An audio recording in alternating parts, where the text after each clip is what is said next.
he says. "You have no idea the things I've seen on television. Way worse than anything you could have done in the 1980s.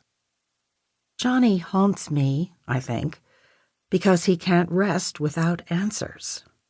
He keeps asking about our family, the Sinclair family, because he's trying to understand this island, the people on it, and why we act the way we do. Our history. He wants to know why he died. I owe him this story. Fine, I say. I'll tell you. My full name is Caroline Lennox Taft Sinclair, but people call me Carrie. I was born in 1970. This is the story of my 17th summer. That was the year the boys all came to stay on Beechwood Island, and the year I first saw a ghost. I have never told this particular story to anyone, but I think it is the one that Johnny needs to hear. "Did you ever get in trouble?" he asks. "Tell me, what's the worst thing you did? Come on, spill it. The absolute worst thing you ever did back then." Telling this story will be painful. In fact, I do not know if I can tell it truthfully, though I'll try. I have been a liar all my life, you see. It's not uncommon in our family.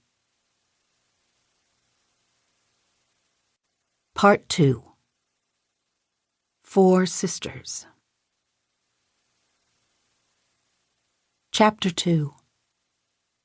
My childhood is a blur of wintry Boston mornings.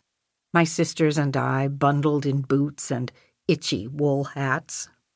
School days in uniforms with thick navy cardigans and pleated skirts. Afternoons in our tall brick townhouse, doing homework in front of the fireplace. If I close my eyes, I can taste sweet vanilla pound cake and feel my own sticky fingers. Life was fairy tales before bed, flannel pajamas, golden retrievers. There were 4 of us girls. In the summers, we went to Beechwood Island. I remember swimming in the fierce ocean waves with Penny and Bess, while our mother and baby Rosemary sat on the shore. We caught jellyfish and crabs and kept them in a blue bucket.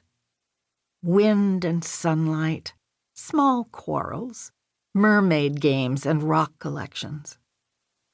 Tipper, our mother, threw wonderful parties. She did it because she was lonely.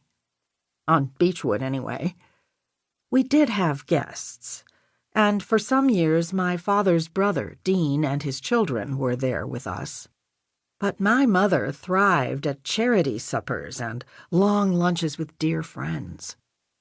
She loved people and was good at loving them.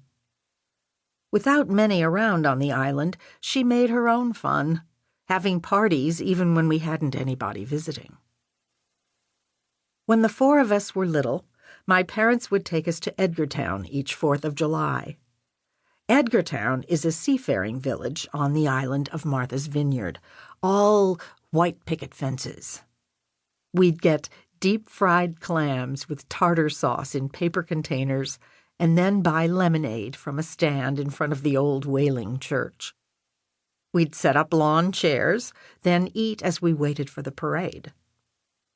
Local businesses had decorated floats. Vintage car collectors proudly tooted their horns. The island fire stations paraded their oldest engines. A veterans band played Sousa marches, and my mother would always sing, "Be kind to your fine feathered friends, for a duck could be somebody's mother." We never stayed for the fireworks. Instead, we motored back to Beechwood and ran up from the family boat dock to the real party. Claremont House's porch would be decked out in fairy lights, and the large picnic table on the lawn dressed in blue and